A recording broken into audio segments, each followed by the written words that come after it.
righty then. All right. Well, welcome to another episode of Drop Third Strike with myself, Terry Gant, in Chicago, Illinois, and my co-host, Beth Stofka in Denver, Colorado. And today we have a special guest. We have Alder Derose on coming live and direct from the entire opposite side of Chicago from me right now.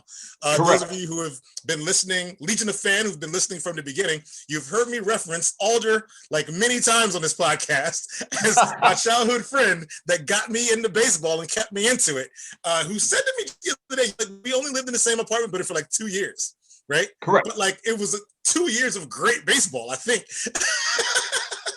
Well, it was great, 2 years of great friendship. So yeah, absolutely. Yes. So I just want to thank you and Beth for having me on today, and I really look forward to doing this. This will be a lot of fun. Absolutely. So first off, how have you liked these playoffs so far? So far, so good. I was highly disappointed in the Sox and the Cubs for them to go out so meekly and so quickly. Particularly the Cubs. Yes. They didn't really put up much of a fight. The Sox, after they won game one, I felt really good about their prospects, but then game 2 and 3, the pitching just didn't hold up, which has been the Achilles heel for the Sox all season. And they hit, but they didn't hit to the extent for them to be able to pull those 2 games out. So, right. But moving forward from there, I'm happy personally that the Yankees lost. I'm sick and tired of them. So. All right, I love the story. You guys can help me understand something. Okay, so the Yankees lost, and I went, okay, the Yankees lost, Rays won, hooray Rays. And then there was all this talk in the sports media about the Yankees, like complete devastation, that they were so brokenhearted, that they were like the most depressed people on the planet in the clubhouse and blah, blah, blah. I don't understand that. I don't understand this emotional reaction for the Yankees or by the Yankees. You know what I think it might be with me, the way I always look at it is part of it is that expectation. If you're the Yankees, like just like with the Dodgers, it's almost like a level of entitlement. Like you're getting to the postseason and you're going deep. You're going to win it because damn it, you're the Yankees or you're the Dodgers. And other teams look at that. When they get to play you, they come in hot for you, right? Correct. They're not intimidated by you. They don't care that you've got 50 years of winning and, you know, they want to beat you. Absolutely. And to add to that, so the Yankees walk around with this swagger, right? So think about it. They got Stanton, who's about 6'3", 6'4", Judd at 6'7". They have these intimidating players. They signed Garrett Cole to like $40 or $50 million a season, who pitched extremely well, but it's always the evil empire, right? Right. And it's hard to get behind that unless I'm a New Yorker. So. And to see a team like the Rays, who probably have an eighth of the payroll that the Yankees have, they have a bunch of players that we have no idea who they are or where they come from, but they went out and played great baseball and ended up beating the evil empire, which we always, root for. We root for the Jedis. So. Yeah, that's the whole thing about the Sith, right? Is that the Sith are sitting in the clubhouse and their hearts are broken. Right. I don't picture Sith sitting around in the clubhouse saying, "Oh, we're so sad," and then they're characterized with despair. They're despairing. This is the most shattering thing that ever happened to anybody ever. And I'm like, no. I mean, the evil empire is not.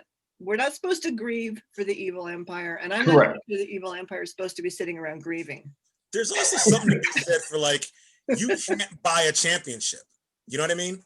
You just can't buy a championship. You can't. Paying Garrett Cole $40 or $50 million. I'm happy for Garrett Cole that he got his money. But at some point, what you need is the kind of depth where everyone on your team can contribute whenever you need them to do it, right? And that the Astros have that. And the Astros are the Sith, right? Mm-hmm. The Astros are cocky as hell. The Astros want to bring it to you because they hate that you might have suggested that they were cheating. They hate that you might have said that they were cheating. They hate that you might have proved that they were cheating. They are mad about that. And they're going to let you know, damn it, you should not still be talking about this thing they're very guilty of, right? Like, they are being that evil. They're being the Sith team, right?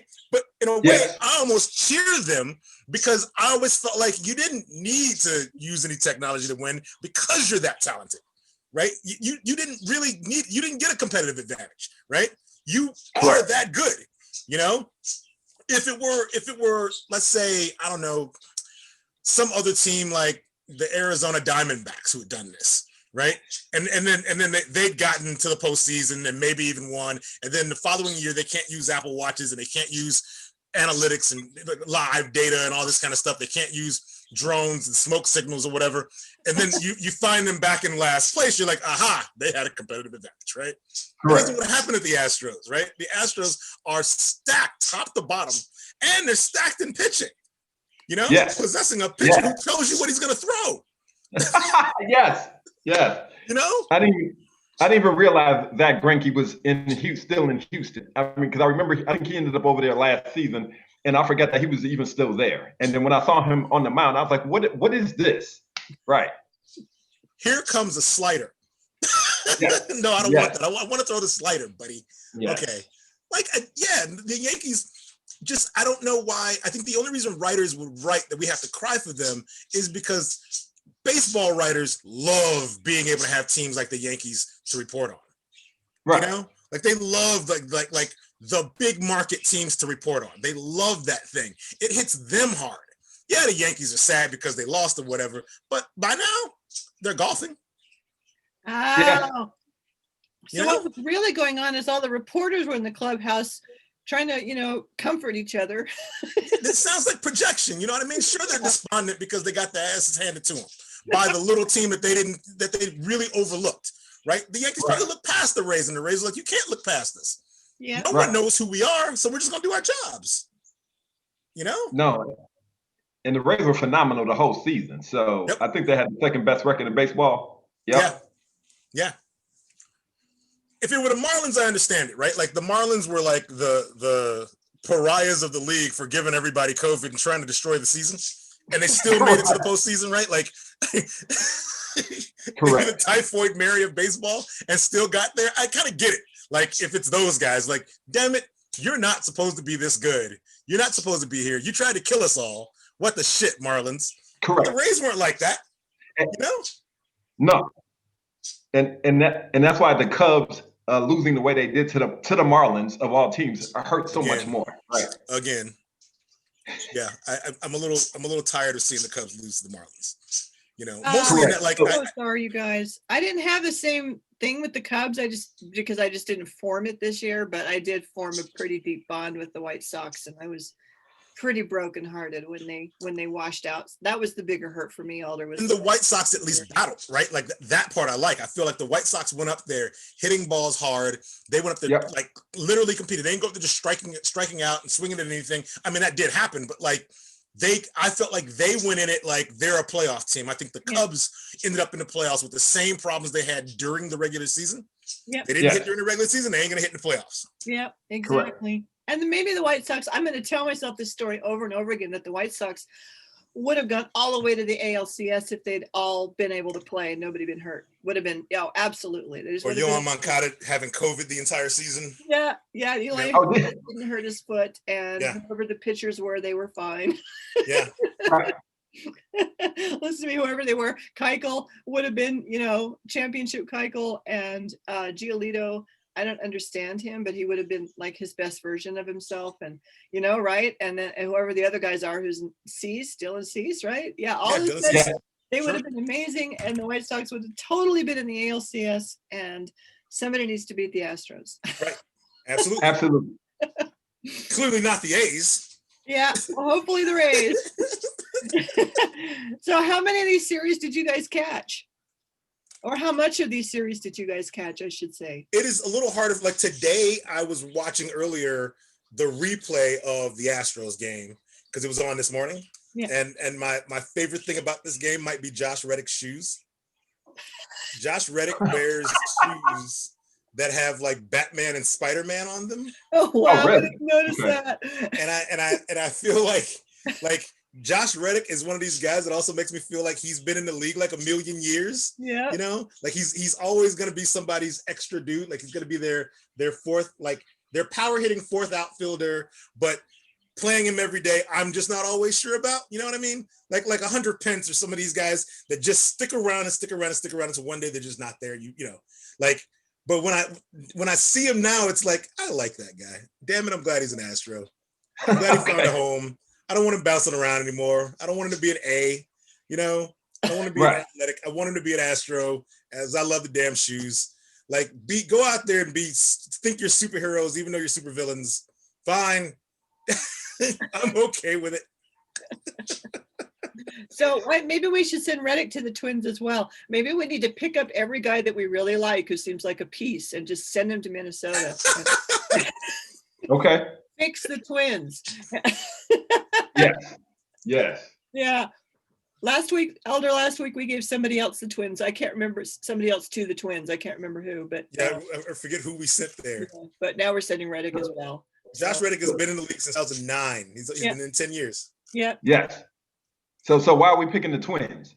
Oh, we just like the Twins. We like the Twins, and we feel like the Twins need, like, they can't afford to spend to get better, right?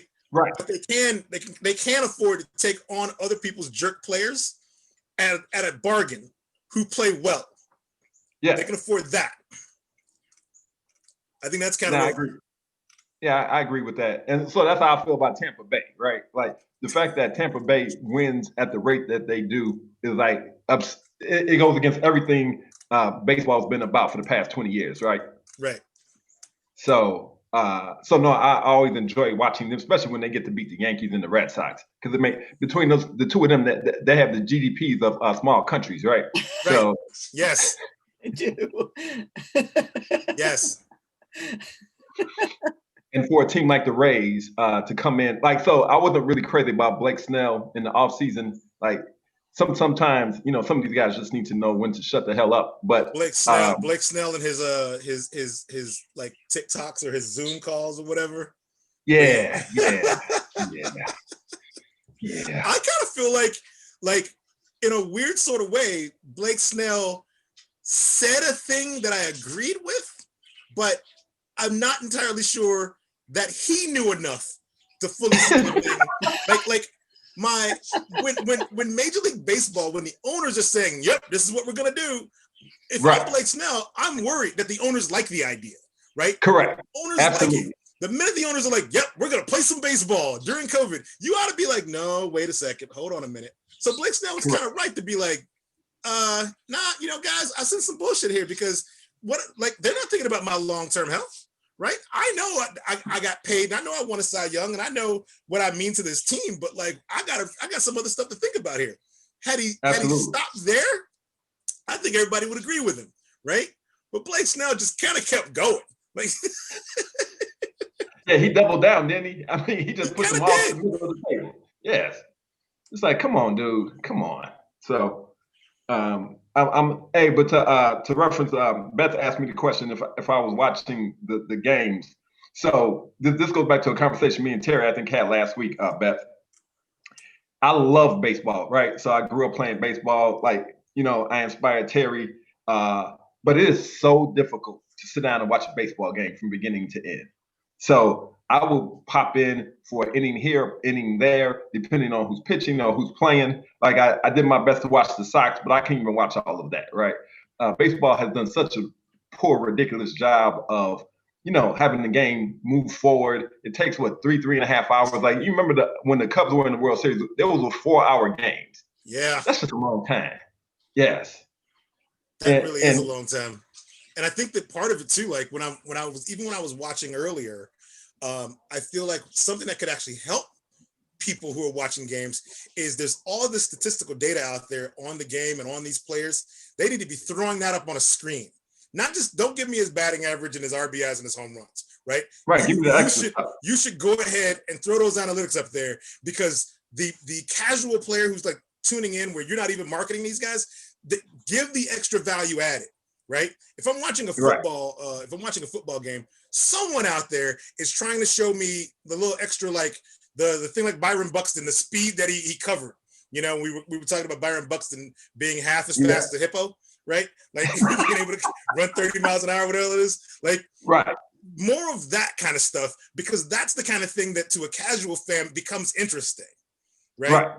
Particularly when, even in this city, I've not seen Eloy Jimenez in any commercials. Or like, I haven't seen, I've seen a little bit of, like, when the Cubs won the World Series, they all got a bunch of endorsements, but I've not seen Ian Happ like on Major League Baseball ads in my city. telling me that these great players in my city are worth watching. You know what I mean? They're not really showcasing the talent in each of these cities. It's up to like the local car dealerships and carpet salesmen, you know, and grocery stores to get these guys on TV to help sell a Subaru, or like, you know, get some extra shag tile in your house. Like, that's a problem to me. So if I am casually tuning in, I want to know, like, what's the difference between that second baseman right there on that team and my second baseman, right? Show me that stuff, because now I'm like, oh, okay, I'm getting into the game a little more, you know? They give you vertical leaps and all these different kind of 3D looks and all this stuff in an NBA game, right? In baseball, like, they only give it to you when something happens. Like it literally has to be the player tracking a ball down in the outfield. But when it's what most people are tuning away from, it's waiting for a pitch to be thrown. They're tuning away, waiting for a ball to be hit, right? That's when you need to capture it, you know? Then if they happen to be looking when a home run's hit, they're in. But if they're just watching somebody not swinging a changeup, like, there needs to be a reason why that changeup was special, right? Like, give us that, you know? Absolutely, yes. And that's the struggle. Have they got the? I know there was always some arguments about whether they could get spider cams into the baseball games, and it seemed like there was, I don't know, maybe it was drone cameras. Now you don't even need the spider cams because you don't need the network of ropes and such, and I don't know what they are. Yes, spacing out here, networks of some kind of wires, but now they can just fly drones out there and you can see things from overhead, because that really is probably the most boring thing about baseball, is they just have the one camera angle, and so you really are just waiting for a guy to throw a ball, and then maybe a guy swing through a ball. And I want to know that. I really care about how those pitches look, but I never actually know what else is going on the field. I just don't know, you know, and it took me forever to finally have this, you know, the coin drop that, oh, this is a 3-dimensional game, because I'd only ever seen it from this one angle. You know? And when I started to realize that the other guys were doing things too, they weren't just sitting there with, you know, their fingers up their noses, but that they were placing and communicating and doing this and that and shifting and all these things. I was like, well, show me that. You know, the shift is actually a good example of this too, right? The announcers will tell us that a shift has happened, right? But no one captures the moment in which they are deciding to shift. Nope. No one captures when the strategy is happening. No one says the reason we're shifting, right, is because player X tends to hit to this direction. But there's a moment on the field when strategically they've decided to do it, and no one seems to capture that. You know? Yeah, they don't. That was why I mean, there were 2 different games where Manny Machado was making a catch in right field, and and I was so confused because I thought he was the third baseman. Through the tape to say, well, wait a minute, and nobody showed how he got over there. They showed the great catches, but how he got over there was completely off camera. He shifted his ass all the way past shortstop and then ran in the right field, and no one is saying, boy, this looks odd, huh? Here's the moment in which they decided to do it, and there's Manny Machado making a play. Like, something got missed in there, and I think that to casual fans, like, that's the information that we kind of need to, like, if you're going to draw folks in, give them everything. You got to do it, because you got to make your game more interesting, because every other sport did that. Yeah. So what about you, Alder? Would you sit and watch a whole 3-hour baseball game if they were showing you everything? I'd be willing to try. But for me, like the 15 pitch at bat, like that, like some people think that's a beautiful thing. Not for me. Like I love the strategy of it, and I love the competition aspect of baseball. But at some point, just get the ball in play, right? Like let's start to generate some runs, get some people on base. Let's start moving around a little bit.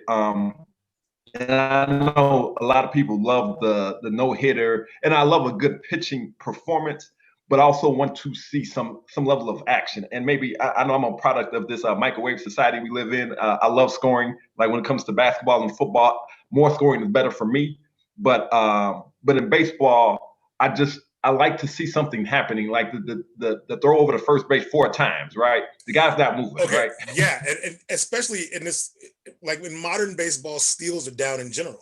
So the chances of guys actually going to steal a base, it's pretty slim to none. So why are you what are you keeping him on for?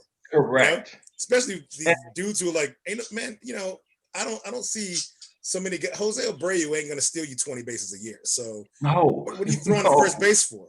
If he steals a base, let him. Right. And to me, him stealing 20 bases in a whole season doesn't mean much. So like when we grew up, Terry, right, in the mid 80s, right? Like Vince Coleman, Ricky Henderson, like I would tune in to watch that because I know more than likely Ricky's gonna steal a base if he's on base, right? Right. Yeah. Vince Coleman, Willie McGee, these type of guys were all over the place. Kenny lost it early in his career. Yeah. They were generating excitement. They were all over the place. And that's the part of baseball that I miss, just the fun aspect of it. Like even they call it small ball, whatever the case may be. But that was exciting because now what I'm getting home runs or strikeouts, right? So Aaron Judge is phenomenal when he actually hits the ball. Right. Otherwise, he strikes out 4, 6 out of 10 times. A lot. Yeah. Aaron Judge, he's hitting in the low 200s. I've even stopped thinking of Aaron Judge as an athlete. You know, when he made a really good catch in right field in one of the games. He did. And I was like, really, Aaron Judge did that? Yeah. It's terrible because he doesn't. Yeah, right. He doesn't get presented to us as an athlete. He gets presented to us as a really big guy with a really big bat. Correct. That's probably not anything new, though. I mean, I'm totally with you guys. I'm totally with you, Alder. I really miss the days of lots of noise on the bases, you know, with guys getting on base and then just really, really, really playing the game. And a few years ago, I watched I don't know, I can't remember what year it was, but a World Series between A's and I don't know who they were playing, but it was all about Ricky Henderson. Really, that's why they were showing it. But I watched I think it was like a 5-game to the championship, and I watched. You guys know that Ricky Henderson was born in Chicago? No. Was he? Yeah. I don't know. Wow. Come home. Born in Chicago. I didn't know that. I thought he grew up down south. Probably did grow up down south, but born in Chicago. Okay. Great. Right on. Yeah, but anyway, I couldn't not watch those games. They were so exciting, and it's because something was definitely going to happen.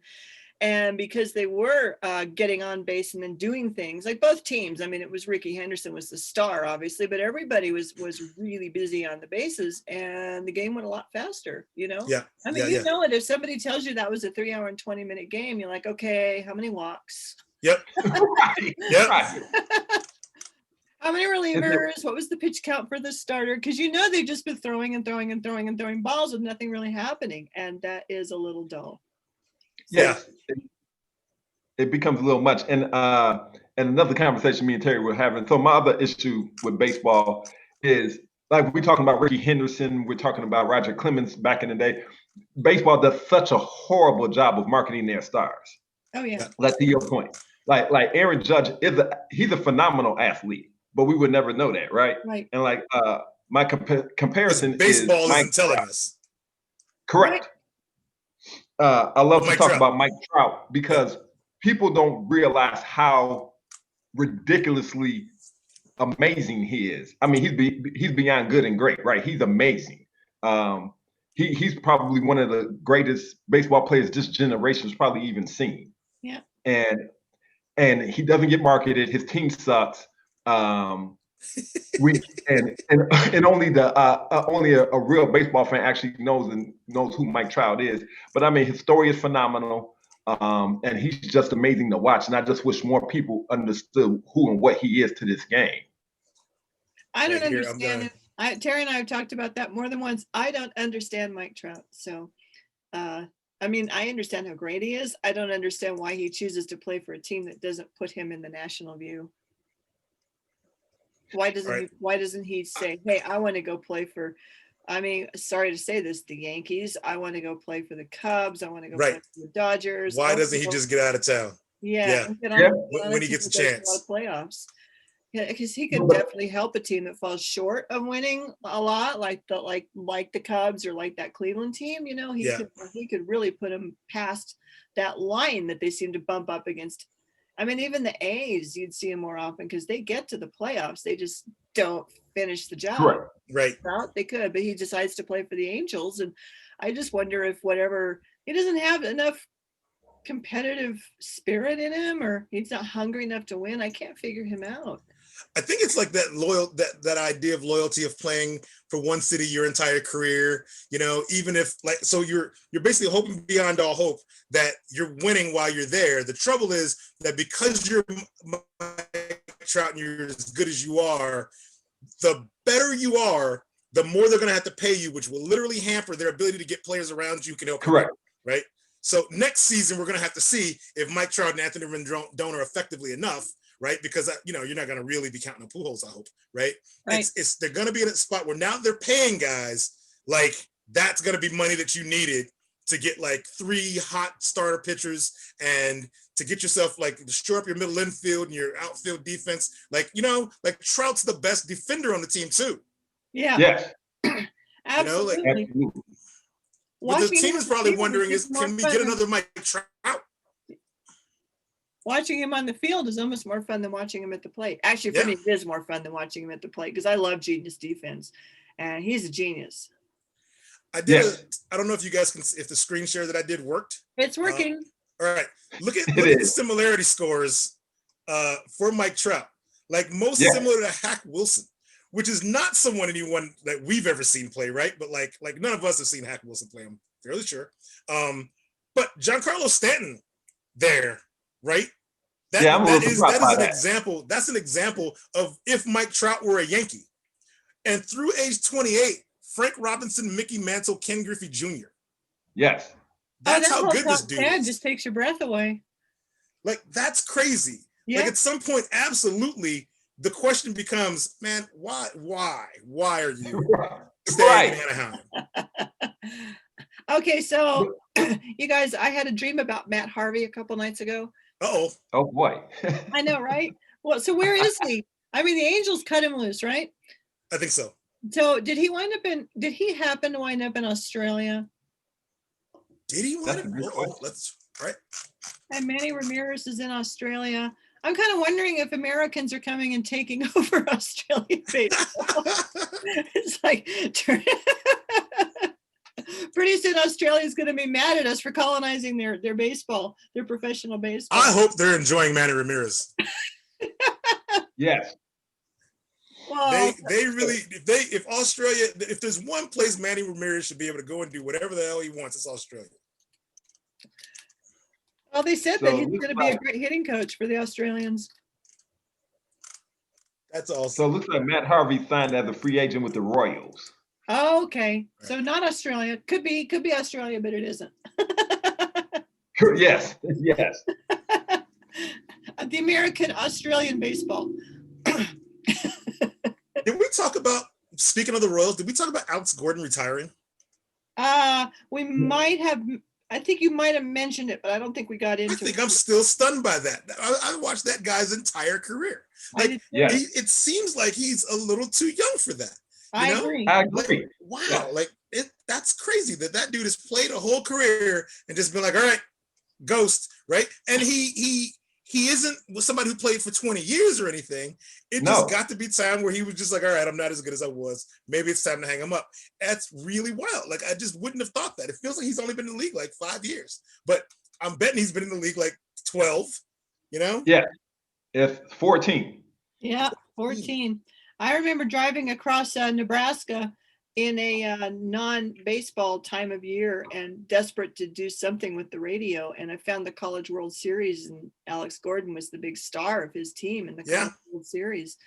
And then he signed with the Royals. So, I mean, I'm with you, Terry. I feel like I've definitely been with Alex Gordon his entire career. I mean, even going back to college, because when the Royals signed, I was like, oh, hey, I heard of that guy. Cool. Yeah. Somebody who doesn't predate me. I remember Alex Gordon he was coming up as a third baseman, and all the sort of analytics on him had him basically scheduled. They were kind of comparing him to David Wright. And being a fantasy baseball player, I was like, oh man, you know, when you're drafting, you're always looking for these like sleeper players out there. And I'm like, you know what? I'm gonna draft Alex Gordon, right? Because the Royals are going to call this dude up. I'm going to draft him. And if he's the next David Wright, this is fantastic for my team. And I was, you know, I was always like third base, like a power third baseman. Fantastic. If I give me a David Wright for like next to nothing, like late late rounds, I'm good with that. But that was the year the Royals didn't call him up the entire season, right? They left him in AAA, and I left him on my roster because I left him on the bench because I was just not going to take a chance on not having the next David Wright. And we decided to be a keeper league. So me, being a complete non-traditionalist, decided I am going to keep Alex Gordon to make sure I have the next David Wright. And it turns out the only benefit Alex Gordon really had was he qualified by the end of that season. He qualified both at third base and the outfield, but he was never David Wright. No. So I might have got a little far there. And David Wright was never quite David Wright, which is another heartbreaker. Also true. Yeah. So I got to bond with Alder a little bit. So I teach college, right? And what that means is that I have a lot of grading to do. And and so I do it during baseball games. And that's how Beth I also watch teaches baseball. at a million colleges. Yeah, well, I teach at 3. So yeah, I do have a lot of grading to do. And that's great. Yeah, so I do it in the evenings, and I have baseball on, and I can actually see an entire game while grading because I'm tuned in to the sounds, right? And that's just from being a baseball fan for a very long time. And so, everything just goes up in volume when something's happening. And then everything goes out to this nice general white noise when nothing's happening. And then sometimes I'll get into a frame of mind where I don't know what it is. It's just like I am in some kind of baseball zone. And then I'll actually sit down and watch a whole game, and I'll listen to somebody like Justin Morneau. Happened to me this season where I tuned into a Twins game, and I didn't mean to watch the entire game end to end, but Justin Morneau was just so interesting that I couldn't help myself, right? So the broadcasters in a lot of ways really matter to me. I really got into the Washington Nationals because of Bob Carpenter and FP San Angelo, and I know not everybody loves those guys, but I actually really do. They bring a lot of value to the game for me. And I just noticed them and noticed Max Scherzer all kind of at the same time. And the Nationals became really fun to just actually watch. But mostly I just have it on and I hear it. And so this season's been kind of eerie because I'm used to the crowd noise kind of signaling to me. And when something's happening. I've missed a lot of important signals because they weren't there to tell me that something was going on. I agree. That's how I watch baseball. And so I will often see 2 or 3 games a day. I'm like really into baseball. That's because I'm working while I'm watching. Yeah. Right. That's cool. It is. Yes. Well, I applaud you for having that level of fortitude to be able to sit through that. But fortitude to grade. That's really what you have to do. Is you have to have a level of fortitude to sit there and grade paper after paper after paper after paper. Yes. Absolutely. Otherwise, I'm sure I'd have other things to do and I would miss a lot of baseball. Right. And so my comparison to that is when the Bears football games are on. That's exactly what I do. I find things to do around the house because I cannot. I refuse to give them my full attention anymore. Now, why are you withholding your attention from the Bears? Because the Bears? I've been a Bear fan my whole life. Every single Chicago Bears fan holds on to 1985 like their badge of honor. Like we refuse. Like anytime you bring up the '85 Bears, they're the greatest football team. They're the greatest team ever to play any professional sport. There could be 2 people having a fist fight in an alley, and if you want to stop it, bring up the '85 Bears. Will be the only thing that those 2 people will agree on. You can calm a whole lot of stuff by talking about the '85 Bears with anyone in this town who has been here a long time. Yep. Correct. Newcomers don't understand how important the '85 Bears were. The '85 Bears in Denver, you had Elway and 2 Super Bowls, like Terrell Davis, and you had that experience. Bears fans would probably give up a firstborn for like another Super Bowl, like within the same time frame that the '85 Bears had won. Right? If they'd won in, like, say, 85, 86, and 87, if they'd won in 85 and 87, we'd probably stop talking about the '85 Bears. Yes. But because absolutely. It only happened, if the Bears had won in 2005 when they got to the Super Bowl, when Peyton Manning beat them, if the Bears had won that year instead of, like, dribbling down their legs to the Colts, fans in this town would let the '85 Bears go. No, right? I disagree. Lovie Smith would have been Mike Ditka in this town if they won. No, I disagree. because the legend of those 85 Bears. So the only thing that could have replaced the 85 Bears is if the 86 or the 87 Bears won, right? Yes. That 2005 Bears team, if they won, we would have been happy, but they would never be the 85 Bears. They would never be Walter Payton, the Fridge, Mike Dicker, never. See, the fact that they haven't won again, Beth, is exactly why we're here, right? Like, we can't even conceive that any other team who ever wins could surpass the 85 Bears because we've only had the 85 Bears. Because Beth, there's a faction of fans in the city of Chicago. Like, we love Michael Jordan, absolutely. He brought us 6 championships. Yes. That does not add up to the 85 Bears. That's a fact. Wow. In this town, they love the 6 championships, love the 90s Bulls, but the Bears are still the thing that runs. The 85 Bears trump 6 world titles. Wow. It's true. Yes. Wow. Wow, that's some perspective. It's hard to think about it. So you say it out loud and you're like, you know what? Yeah. Wow. There are not many people in this town who have, like, framed photos hanging on their walls of Phil Jackson, right? But there are people who, they have a photo of Jesus, they have a picture of Jesus, and they have a picture of Ditka next to it. Yeah. Right?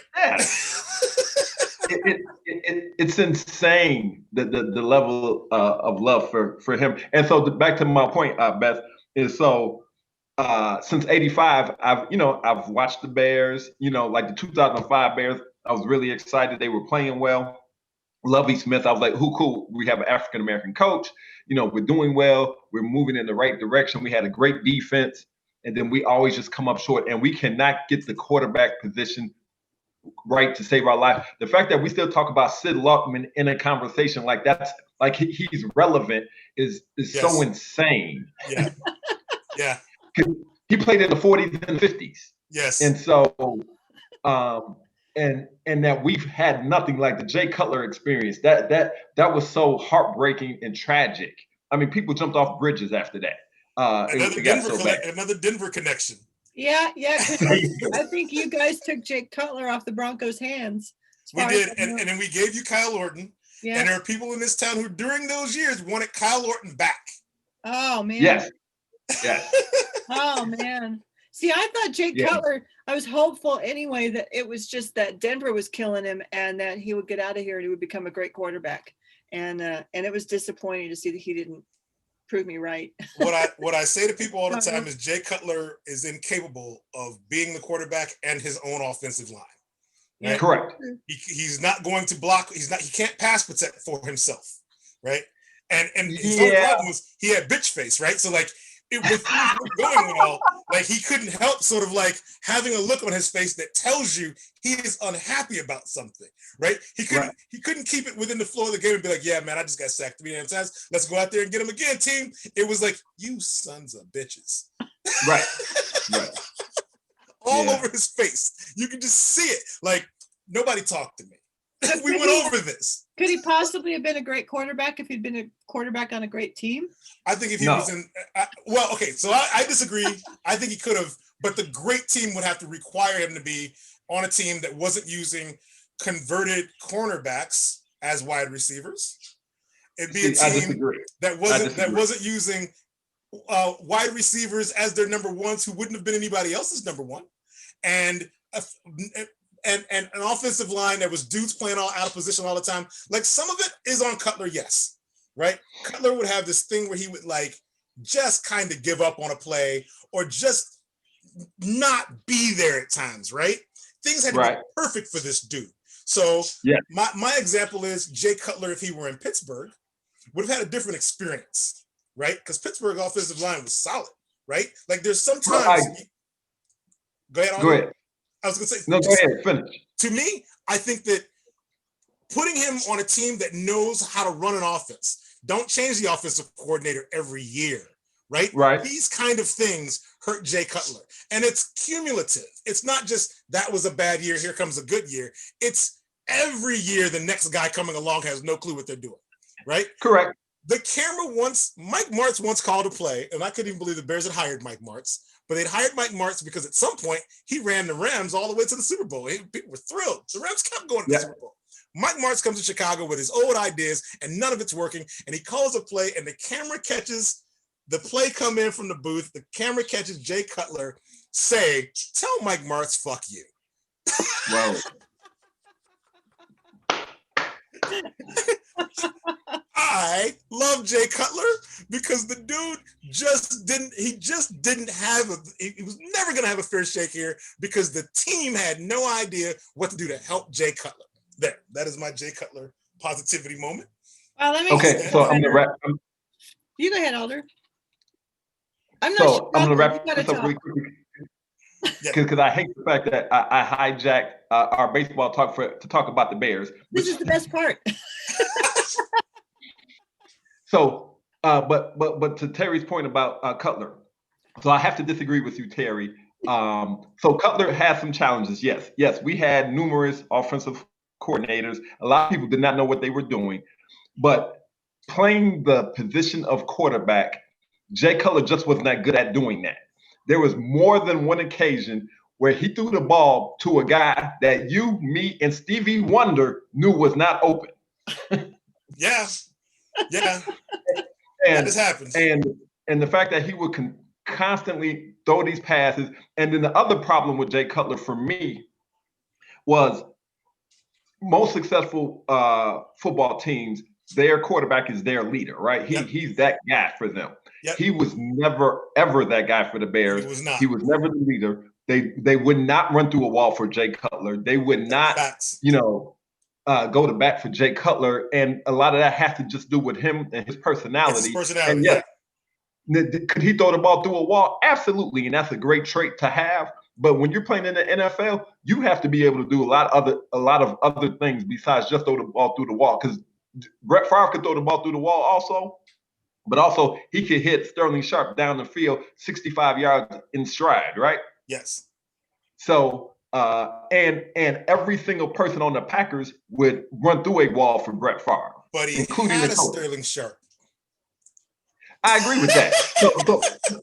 But he had a very effective Brandon Marshall, right? Yes. Well, okay. See, that's kind of yes, he did. The problem was it was Brandon Marshall, right? There's a good chance that Brandon Marshall won't even be at your game next week, right? Because Brandon Marshall had some issues that Brandon Marshall was working with, and everyone's constantly tiptoeing around the guy because he got some stuff going on there. You know, he did, but when he came to Chicago, I felt like he turned over a new leaf. Say that again. We loved him when he made catches, though. Best receiver the dude ever had was Brandon Marshall. Yeah, well, the best, if you think about it, the best wide receiver ever to play put on the Bears uniform was Brandon Marshall. Probably so, yeah. He just wasn't here long, and he didn't endear himself to everyone.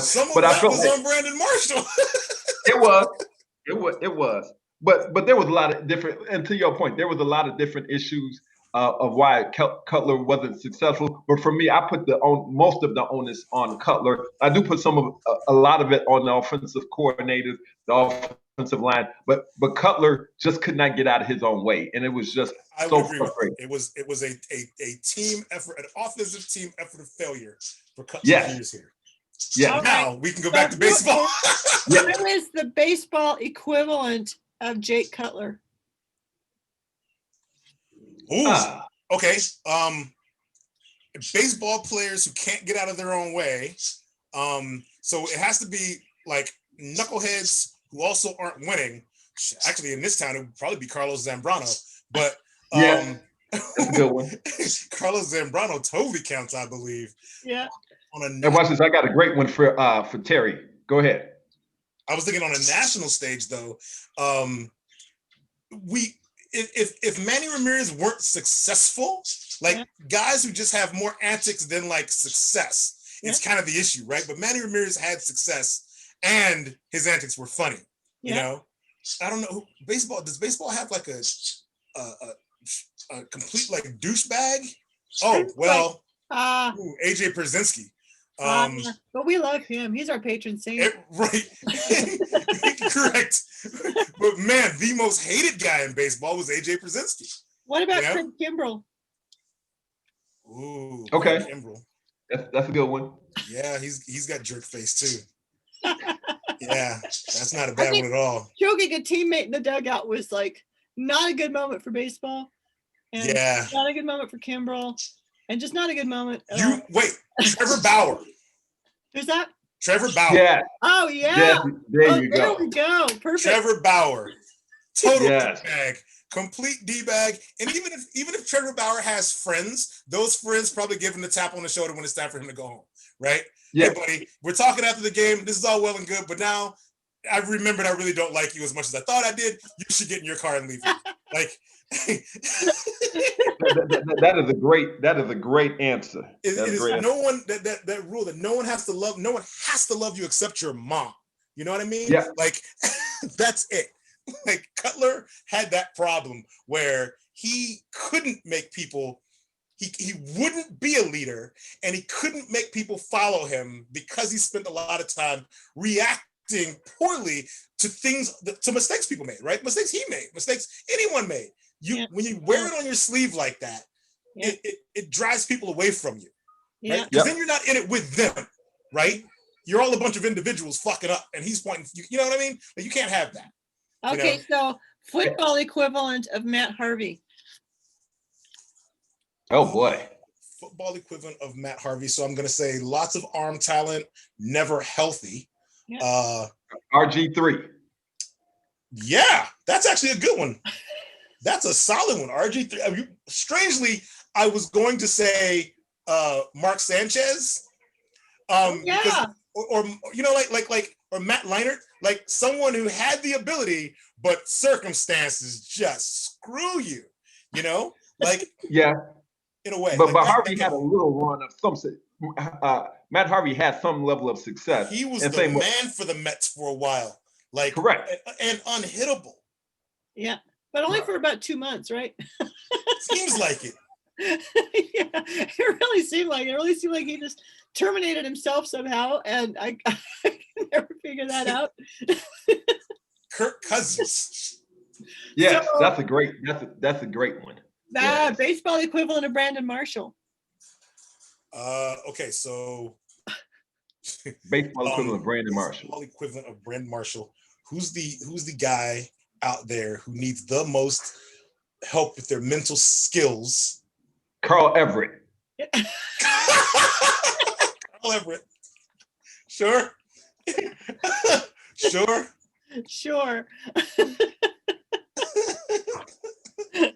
Him and Tony Phillips. Remember Tony Phillips? Tony Phillips. Did I tell the story on the podcast of Tony Phillips just having just had enough bullshit from a fan, calling them all kinds of MFers and all this kind of nonsense? And Tony Phillips is like, yeah, just meet me under the stands, right? Oh, and the fan showing up and Tony Phillips kicking his ass.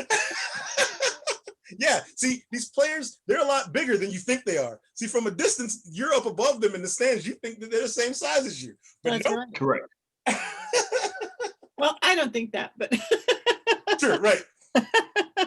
That's some of the advantages of being a female fan. That would be one of them. Yeah, I don't get confused about whether I could take a guy or not. If the Houston Astros get eliminated from these playoffs and don't win the World Series this year, we're going to end up where a lot of these, like the head case kind of guys, right? We're going to end up calling those Houston Astros a lot of those things, right? Because right now, to me, one of the least likable players in Major League Baseball is Jose Altuve.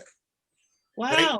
Like, he just comes off as unlikable because the dude he just won't kind of chill out and, like, you know, just give a nice contrite answer and be humble, right? No one's saying that you aren't good and that you can't know that you're good. We kind of need you to, like, though, tone this down a little bit because you guys, you know, you got a lot of bad press here. Be more like George Springer. George Springer's the lovable guy on that team, right? Yeah. That's how we moved to the Twins last episode. We did. That's it. We gave the Twins George Springer. Okay, I can see that. Yeah, we saved George Springer because he's a free agent at the end of the year. Yeah, we got him out of Houston, and we sent him to Minnesota where he could he could like share the load with Josh Donaldson to be like and Nelson Cruz to be like the grown-up seasoned guy on the team. Yeah. Okay. Yeah. I wonder sometimes if Rougned Odor's teammates like him. you know, because it was Ned Odor who had to come up throwing that punch. Yeah. Right. Yeah. Man, like when you when you're that fiery of a dude, like maybe your teammates love you, but other people don't. Yeah. You know. Yeah. Well, maybe he came up ready to go. That's another Pierzynski, right? So you love him. If he's on your team, you love him. Yeah. So maybe Ned Odor can become our backup patron saint at some point. JJ Pierzynski is our patron saint. All right, so what are the Astros going to get there? Are they going to the Rays? They have they're up against the Rays next, right? Yep. Yeah. I say no. Yeah, that's like, oh man, that's almost 50-50 for me too, because I think they're capable of it, but the Rays are also capable of stopping them. Right? Their hitting and pitching is solid. If their arms are tired, they're gonna have a problem. Right? If those pitchers for the Astros are tired, they're gonna have a problem. Okay, so speaking of pitchers being tired, so Monday night I think it was, and again I'm grading while I have the game on. I don't necessarily always have the thread, but it seemed to me like the Rays got into some kind of trouble. They got so deep in their bullpen that they ran out of pitchers.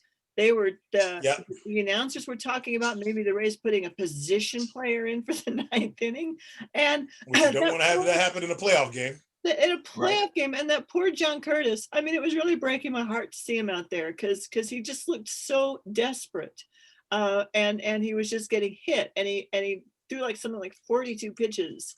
And I forget what all of his horrible things were happening to him. And he just looked the look on his face. He just looked so desperate. Like, why don't they go get him? Well, they don't have anybody. Oh, so yeah, it was killing me. And why did they do that? How did the Rays get to that point, in a playoff game where they ran out of pitching? I think some of that is like your manager just kind of like, I don't know, using guys on different days when maybe he didn't need to, like, but you just came through the Yankees, right? Like you have to keep throwing pitchers at them. You know, this is what I think it is. You wipe these dudes out. Now, how you run out of pitching in a situation in which we have like a 3-batter minimum, right? Like it's not like you just had a guy come in and face a guy and get him out of the game, bring in another guy to face a different guy. Like you can't do that anymore. So it makes me think you ought to be able to find your pitchers. But I have to think they're still trying to keep guys rested because you just went through the Yankees. You know, like as much as the Yankees come at you, like, are you saving dudes up for the next series? No, you ran out of them because you've used those arms already. Yeah, you know, that's weird. Yeah, it was a really strange thing, and I kept hoping that John Curtis didn't have to pitch again in the whole series. I don't know if he did. But it was amazing that the Rays started out that way and still managed to beat the Yankees. It took 5 games, but they did it. But I don't know. I thought the Rays looked so good that it seems to me like it's their series to lose, really, with the Astros. Right. I hope so. Anyway. Yeah. And I think this would be such a fitting into 2020 to have the Tampa Bay Rays win the World Series. I mean.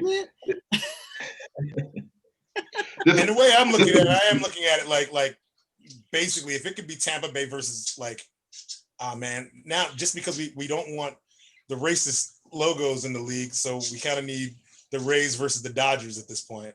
Yeah. You know? Yeah. And then the Rays win the World Series. Okay, yeah, all right. Because I also don't want the Dodgers to win the World Series. However, they're sweeping people, right? Like they're going through dudes like just even losing games.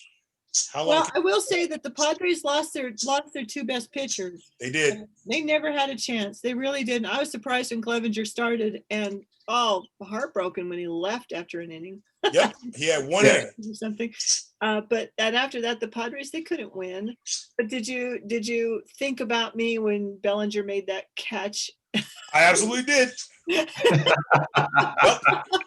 That is going to be the most memorable play of the postseason for me. Probably was that he made that catch and man, Manny Machado, and it was just if Manny Machado just do an extra 5 push-ups, buddy, because you need to just get the ball on 8 inches. Get the ball on 8 inches, and you're fine. That was Nando's hit. That was your season right there.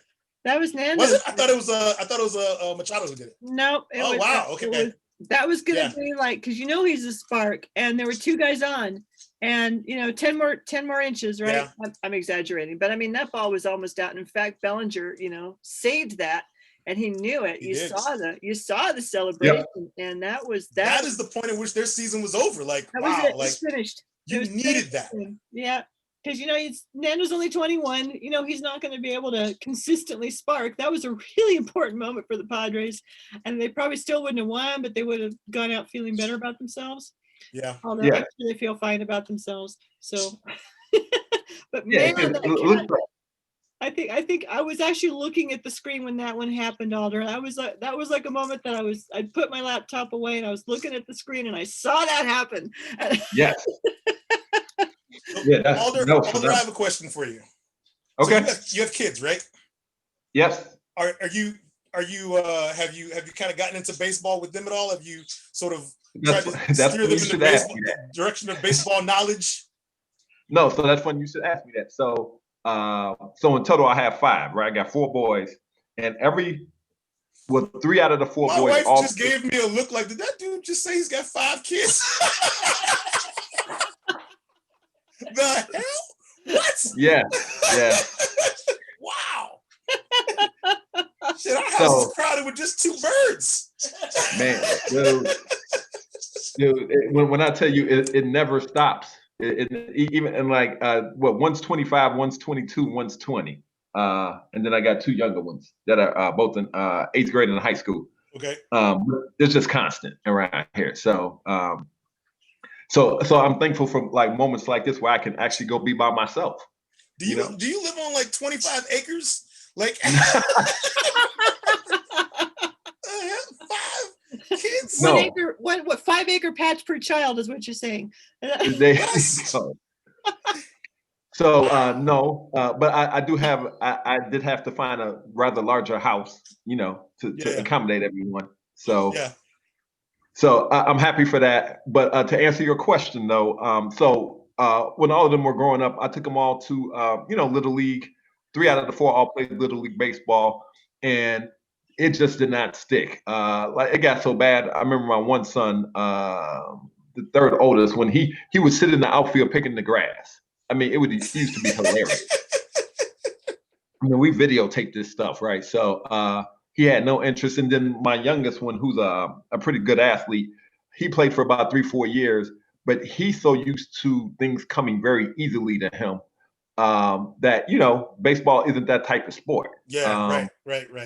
You have to actually work at it and, spend some time with it. And he just got to the point, and then my schedule got to the point. He was playing AAU basketball. My daughter was playing softball, and he was playing baseball. And my summers, you talk about just every day I had some place to be. And usually on Saturdays and Sundays, I had 2 or 3 different places to be. So it just became a lot.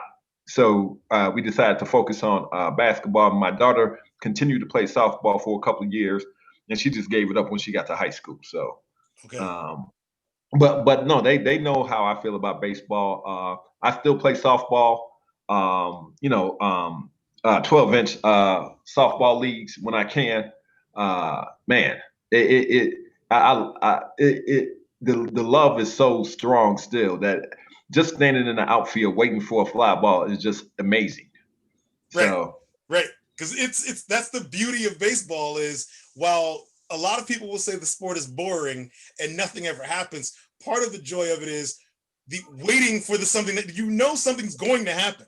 Does something happen in your direction, right? Yeah. Something happens. Like you've got a place to be on almost every play if you're playing baseball or softball. Yep. Right? Every play, there's a requirement of you to be in some spot depending on what happens. That's kind of cool, It won't always come to you, but you might be needed to be the cutoff guy. You might be needed like to sort of like cover a base, like to cover a base for a player who's out of position, anything. Like all these things are possible, right? I find that to be interesting with baseball in general. You were talking earlier about not liking the 15 pitch at bat. I like the 15 pitch at bat if what's happening is hitters are fouling off pitches to get the good pitch that they can hit, and then they get a hit. That's pretty great, That's right? Pretty great. Yes. Hitters fouling off pitchers, and then pitchers coming with something backdoor that that they just weren't showing that guy and getting him out after a tough at bat. That's great. I think that My issue might be if we're gonna have like 15 pitch at bats, like when you're on base, the next guy should be doing whatever he can to move that guy over.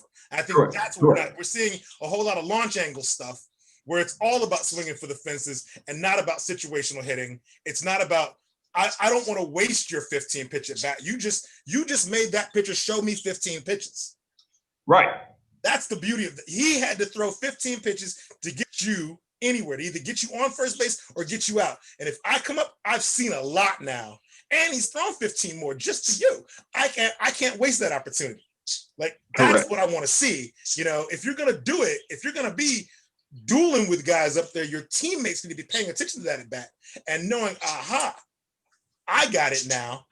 That dude is 15 pitches tireder, and he's shown me everything he has, right? Yep. That's what now I got to move a guy over because he's not going to blow anything past me now. I've seen his fast stuff. I've seen his breaking stuff. I've seen his crap that goes across the plate. I've seen his junk, right? Let's go up there and get a hit now. You know? Yep. Situational hitting is what I think is missing, which makes the game more interesting because even if you're a casual fan watching and you're just watching guys hit singles, great. Singles equal runs, you know? Correct. But that goes back to the conversation we were having earlier, just the pureness of baseball, right? Because, you know, baseball turned into this home run or strikeout type of thing. And like, you know, we love the Mark McGwire, Sammy Sosa time, but like it watered it down. I mean, you didn't have Willie McGee's anymore. You didn't have those type of players in the game anymore. And so I'm happy now that we're getting back to that. Like, I love Mookie Betts, right? He can do everything. Same with Trout. Like Javi Baez is my favorite Cub easily. Yep.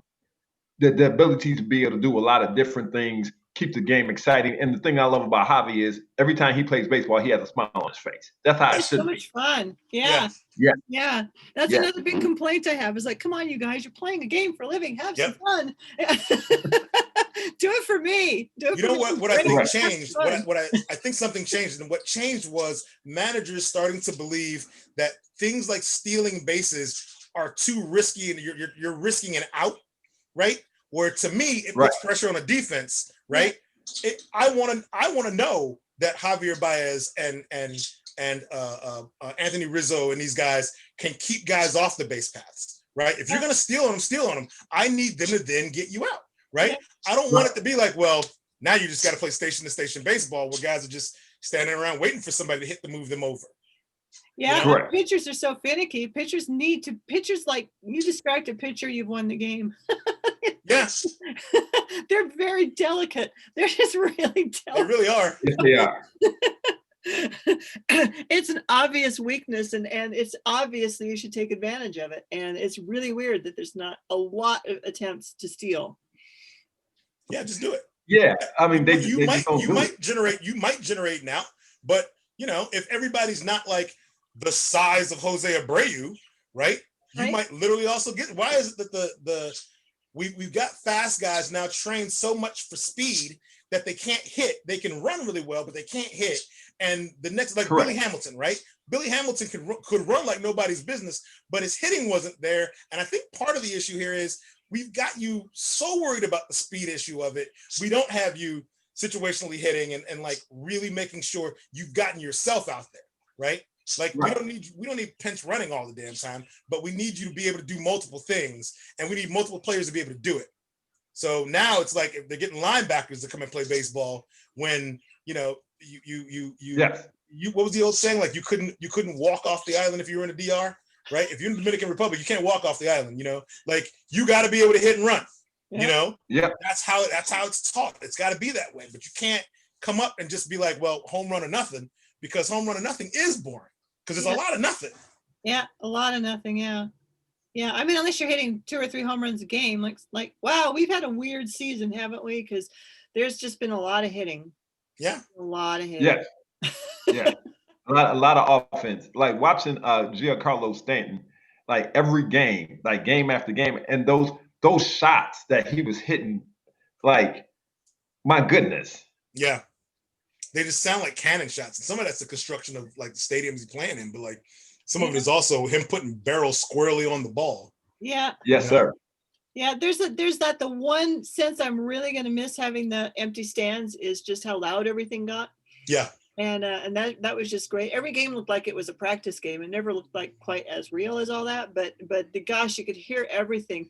I noticed that they really kind of turned up the crowd sound for the national broadcast, and probably so that we didn't hear anybody say anything that shouldn't be said on national television. Very possibly.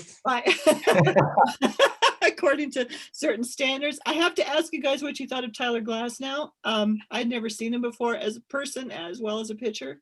Tyler Glasnow is a good pitcher. Yeah, he is. He's a good, but it's also the Tampa Bay thing, right? Like you don't know Tyler Glasnow because he's in Tampa Bay.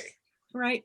Right? If Tyler Glasnow were in Houston, we'd be like, man, Houston has they've got even more power now, power arms. You know? Yep. He's good. Yeah. So he told the cameras that he had a carpal tunnel syndrome from playing video games, and that he had to have that surgery to relieve the muscle and there's as a result he's a little bit crippled actually in his pitching hand, which has created the very unique spin that he has. Yeah, that's interesting and cool. Right. He also has a lip tattoo, so he got the inside of his lip tattoo. All right, he might need to talk to somebody. Yeah. You need to talk to somebody who's paid to listen to him. Like at lip tattoos, man, look. That's like, you know, it's not even like minor. It's not like a couple little dots. I don't know what it is, but it was pretty much the whole of the inside of his lip. I think he must have come from a small town because I think he must have been a really bored kid. Just really, really bored. Yeah, that's beyond that. Yeah, that's like cow tipping or something. Right. Come on. Crop circles. That's what he should have been. I would prefer he's out making crop circles. I think when we're at lip tattoos, I think you have a little too much money. But he also looks like somebody's doing his hair in between innings. Because it's really beautiful, but it's like really amazingly like locks, like sculpted locks. He's been on a mound pitching with a hat on. It's like, wow.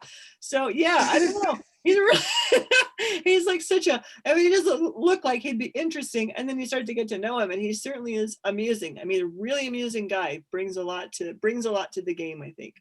And baseball really could right now be telling us that the upstart Tampa Bay Rays are about to play the maligned jerk face Houston Astros, and we all need to be paying attention to this series. Yeah, and they are literally not doing that. I'm still seeing Subway commercials starring like Mike or like some sandwich shop with Aaron Judge. Yeah. You know, which is pretty good. Man, look, y'all are messing up. You have like one of the best good versus evil stories ever. This man has a hand like a claw, and he's about to go out there and throw pitches. Come on, sell that guy. I know. I mean, it's so bad. Do we even know what channel the games are on? I only know because I had this thing up like Well, you know, there's an app for that. Yeah. Like the kids used to say, there's an app for that. So that's how I know. I didn't even know there was a game tonight until I brought up the app this morning. I'm like, oh, there's a game tonight. Cool. Yeah. Yay, it starts tonight. Oh no, even on MLB's website, it's telling me, it isn't telling me what channel the game is on. It's just telling me like who it's sponsored by. Oh, wow. The ALCS is brought to you by Geico. But on what channel? Wow. But not where I can watch it. That's amazing. I think it's TBS again, but I'm not like into TBS Academy. Yeah, okay, yeah. I gotta scroll down for that. Yeah, you gotta scroll down. Yeah, TBS, okay. Yeah. And Fox. And Fox. Or Atlanta and the Dodgers tomorrow. So we know that the Dodgers are going to beat the Braves because we know that the Rays are going to beat the Astros, and we know the Dodgers are going to beat the Braves because we care about fairness and justice in this world. Yes. And the Astros were like, you know, we need them to sit down. At this point, I don't even care that they cheated. I care that they're so remorseless. And that they actually want to throw it in our faces. It's like, okay, you guys need to get beat. And then the Braves are just, I can't even believe I said that word. So you know how I feel about that. So the Dodgers, we can't have tomahawks on in the championships. We can't. That's wrong. So So I'm rooting for Justice, and I'm not even like joking. I really am. And so that's why I've got everything staked on my heart staked on the Rays and the Dodgers to win this, you know, because I mean, even though the Dodgers I've finally forgiven them for the Frank McCourt years. Like finally I got there. When they signed Mookie Betts, I said, I have to forgive them. And so I've been doing it, you know. What were the Frank McCourt years? I just hated Frank and Jamie McCourt so much, and I just felt like they almost ruined baseball for me. They were such weirdo bad people. Were these like was this like a real estate scam kind of situation with the Dodgers? Okay, this is sounding familiar now. All right, yeah. Okay. And they were using Dodger money and Yep. Okay. Things like, you know, give Jamie McCourt like 3 swimming pools or something. Yeah. She was planning on running for president. Can you believe she was going to run for president of the United States? I can believe it. But that back then, that was really weird. And I don't, there's some things that some members of our society do when they have a lot of money that just don't surprise me at all. You know, correct. Not shocked one bit about that narcissism. Well, you know? Yeah, I suppose, yeah, no, I was really having trouble with Jamie McCourt running for president. Because I didn't think she had any qualifications. But now, in retrospect, with Donald Trump in the White House, I realize it's not that they run for president, but the people vote for them. That really freaks me out. Yeah, there you go. Yeah. Wow. Because qualifications ain't even a thing anymore. Right. Like no one's actually making sure you're qualified. Right. You know, did you win the popularity contest? Right. Yeah. You don't have to like show any. Are we going to co-sign the scam you're about to run? Yeah. Yeah. So that's probably the weirdest. So yeah, I really had a lot of trouble with the Dodgers because their owners were so slimy, and I don't think that that's fair to a team necessarily. But you know, you react to stuff. How are you supposed to not react to stuff? So and sports of all things. I mean, that's one of the things that makes sports so great is it gives us a place to react to stuff.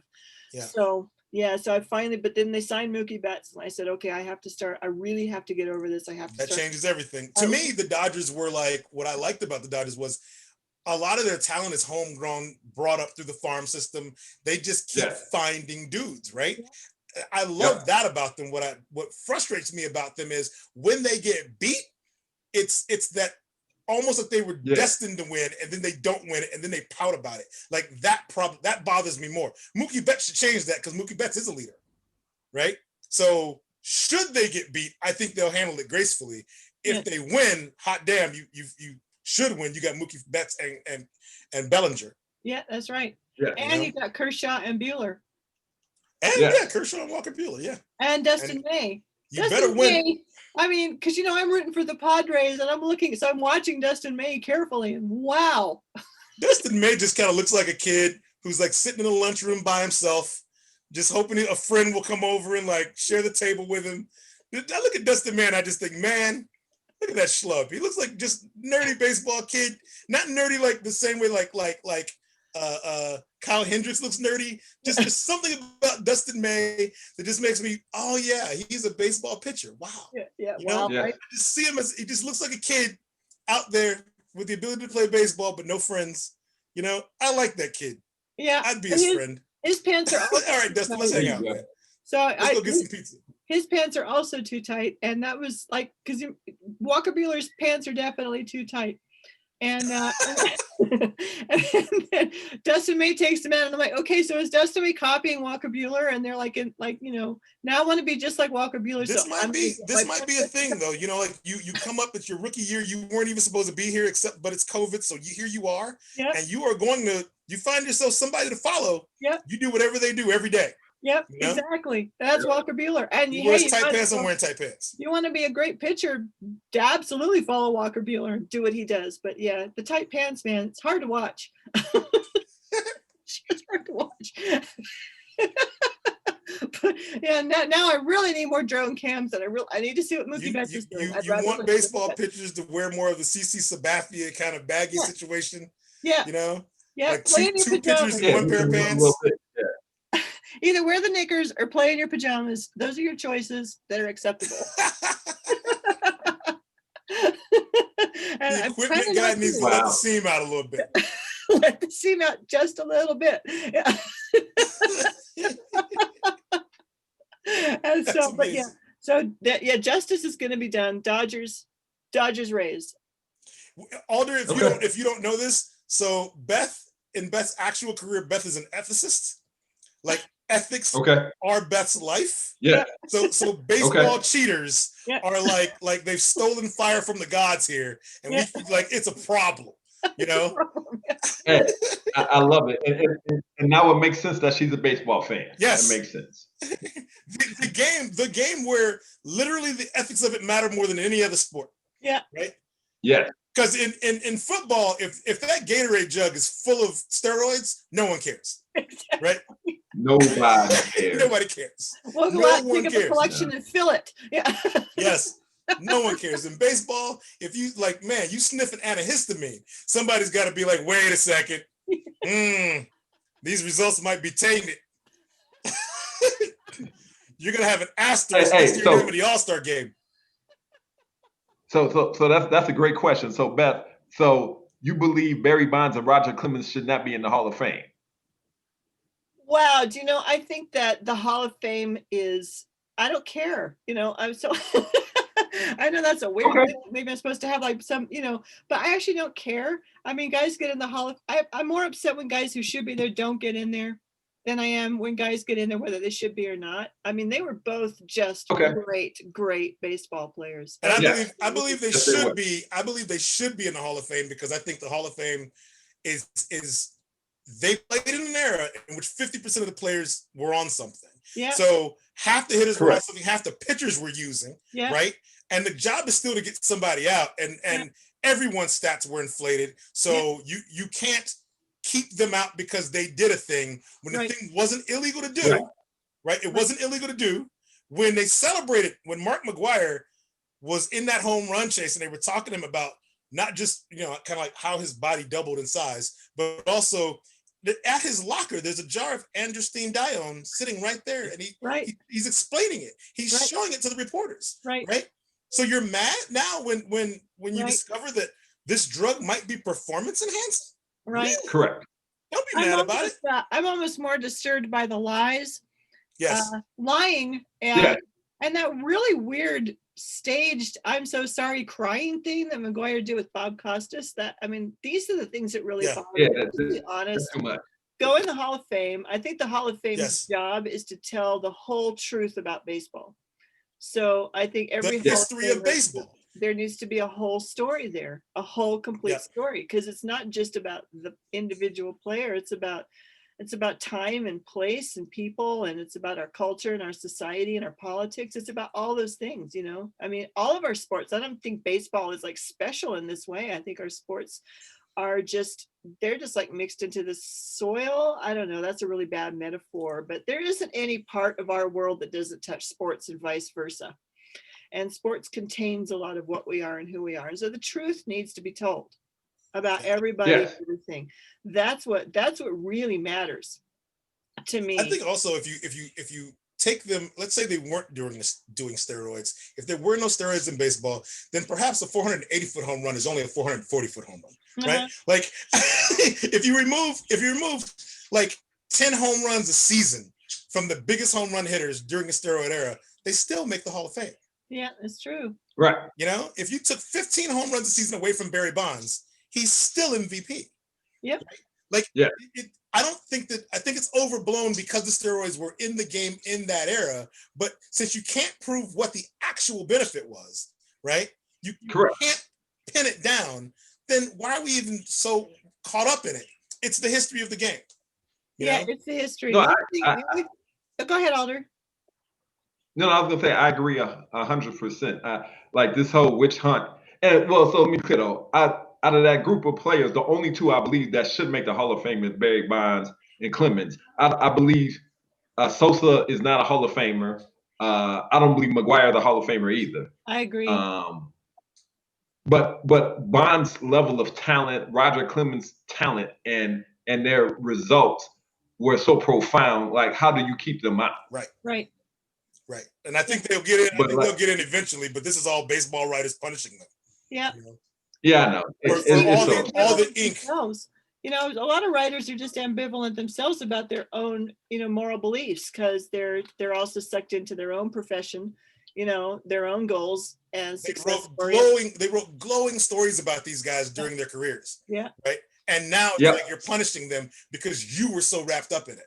Yeah. Right? Yeah. They did their jobs. And you don't want to expose yourself. Absolutely. I mean, how many of these votes are really about you and not the person you're voting for or against, you know? Correct. That's a great point. Yeah. Yeah. So that's just tell the truth. And I bet all of them, you know, like all the way back to the very, very, very, very, very, very first person in the Hall of Fame, tell the truth. Right. And that's particularly when we got a whole era of the Hall of Fame that doesn't include brown people. Right. Right. Tell the truth. Yeah. Brown people weren't allowed to play, but we got Hall of Famers from that era. Yeah. You know? Yeah. And that's a great place to do some stats comparison. And everybody's like, oh, well, we don't have all the stats on the Negro Leaguers. Like, yes, you do. You totally do. Come on. We know you tell do. the truth. And it's amazing how much people will engage with you and fall in love with you and forgive you almost anything if you'll just tell the truth. Yeah. You know, it's the squirming and the hemming and the hawing and the lies and the omissions that get everybody alienated. Yep. So that's right. Like it was Roger Clemens. When they put him in the Hall of Fame, they need to have a little story about him sitting there in front of Congress and saying he must have misremembered. They need that because I know the word misremembered from Roger Clemens. He's the one that word. I was annoyed they were even in front of Congress. Yeah. What the shit is this? Like what you and wait, were they in the Navy doing something? Like what? Hold on a second. I thought they were baseball players. Are they Delta Forcers who did something? Correct. We got collateral damage? Did they blow up a hospital in a foreign country? What the hell are they talking to Congress for? Well, Congress doesn't have anything else to do. Right? So. Meanwhile, football's still lied about concussions. Yeah. Football's out there running out teams with COVID like issues and putting them on the field. Like, for baseball players, hey, listen, yo, how that knee brace you're wearing, I don't know, seems to be supporting your knee a little too well. You've got a competitive advantage. Yeah. Yeah, that's right. You shouldn't be allowed to wear knee braces. No prosthetics, no surgery. Right. No meds of any kind, including steroids or any. We're gonna have a wing of the Hall of Fame referred to as the Tommy John era. Yeah, right. There you These go. guys who had Tommy John, and then came back better pitchers. What if you just like banned all of it and pretty soon everybody would be playing baseball on crutches, you know, with like one of their arms like disabled and hanging useless at their side. And then say, yeah, but you know, we got all the enhancements out of the game. It's all the enhancements are out. Yeah. No more corrective lenses. Right. Yeah. Oh man, Alder, I'd really like to have you back. Absolutely. We're gonna keep doing this. We've already discussed our hot stove, like the hot stove era we're gonna have. It's gonna be a lot of fun. Yeah. See how many players we can get to the Twins. That's right. Yeah. There you go. Got to adopt the Twins, take them under our wing, and make them the best team in baseball without sacrificing their personality, their basic sweetness. And we got to protect Byron Buxton. We got to figure out who's going to protect him. Yeah. Right. Yeah. We need an army of angels. I agree. Buxton. Yeah. We love him, and we have to make sure he gets to play forever, and that's going to be our job. Yeah. Okay. All right. So we've done it. This is a lengthy show. Beth, you ready to sign us out? Oh, I am ready to sign us out. And this has just been my favorite episode so far. This is Dropped Third Strike. Our Legion of Fan is actually our guest today, Alder Derose. Thank you so much for being with us. Thank you. It was great. Yeah, say goodbye, Alder. Thank you so much. I thoroughly enjoyed my time with you guys. This was great fun, and I look forward to doing it again. Awesome. I can't believe I almost forgot to do that. Let Alder say bye. Okay, and then Terry, do you want to say bye too? Yeah. Hey, listen, from Chicago, Illinois, this is Terry Gant signing off. You can find me on the internet at Doc Midnight. And you can find Alder on Twitter at Alder7. Is that correct? Yep. All right. And yes, it is. 7, or do you spell 7 out? Just the number 7. No, the number 7. All right. which And has Beth, significance for the Bears, right? You have the Beth. Your Twitter handle is a we talked about this. It's a version of the word Arwen. Yeah. But how do you pronounce it? Arwenis is how I pronounce it. Actually, I can almost say it with a Welsh accent, but I can hear like I do it once, and then I can't do it anymore. But it'd be Arwenis, and which just doesn't help anybody spell it. EIRWENES. And I can tell you how truly Welsh that is I recently got followed by a Welsh language organization. I never contacted them, but they're like, "Oh, let's follow somebody named Arwen." So yes, that would be me. And I'm in Denver, Colorado, and the Broncos are delayed. This was Dropped Third Strike episode 10, in which we featured a great discussion about Jake Cutler and the Chicago Bears. Have a great ALCS, NLCS time, people, and we will see you next week. And in the meantime, turn into the love. Yes. Thanks, everybody. Guys. Thank you. Thank you. Later. Bye. All right. Bye-bye.